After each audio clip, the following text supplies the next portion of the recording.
List of discontinued microchips. List of extinct foraminifera. List of obsolete meteorological instruments. List of recessions.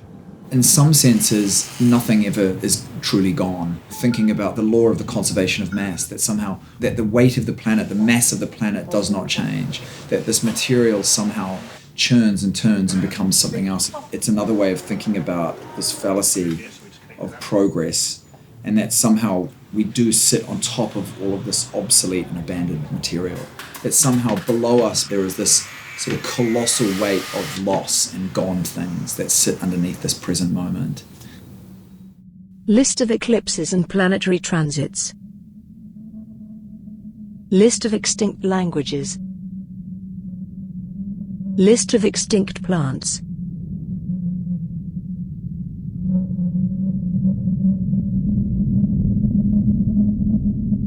It's an impossible task to somehow name all that once was and now gone and become obsolete and vanished. The central element of post hoc is a list of things that once were, that are no longer, that have disappeared, that have vanished, that have gone, that are absences or forces of absence, that have become obsolete or withdrawn.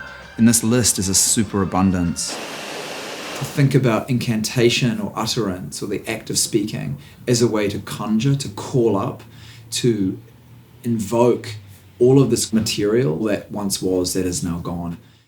List of defunct search engines. List of lost films. In much the same way that I've worked with fragrance as a material to explore the possibility of an object extending beyond its visible edges, I've recently started exploring other forms of transmission. Radio transmitters fill the space with an unseen force that spills out into the city, a force that radiates outwards, inevitably, towards a static edge.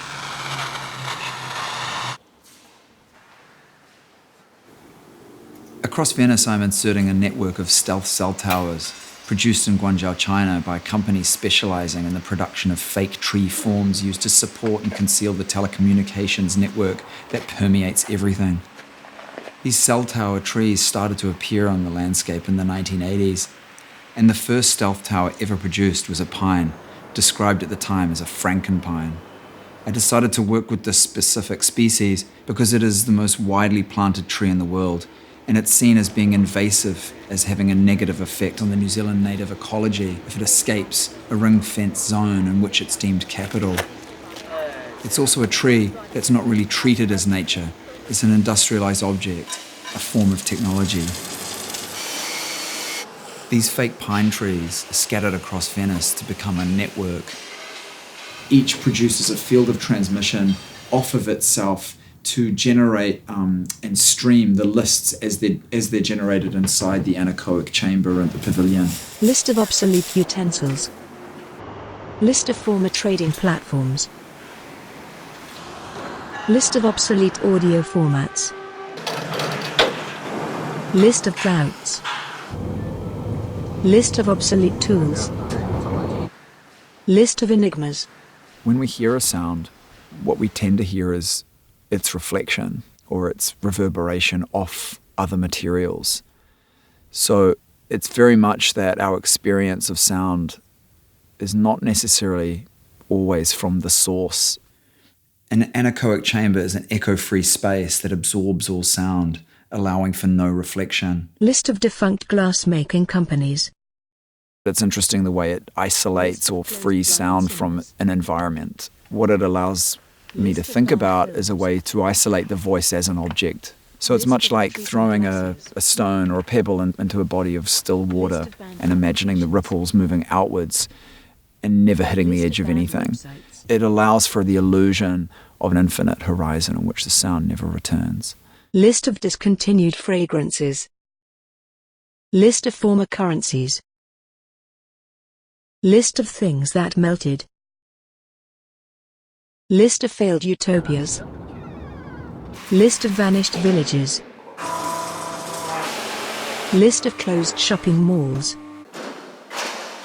List of defunct universities. List of obsolete low-temperature technology. List of abandoned hamlets and parishes. List of haunted locations. List of dam failures. List of chimeras. List of regions of lost darkness. List of known supermassive black holes. List of subduction zones. List of former futures exchanges.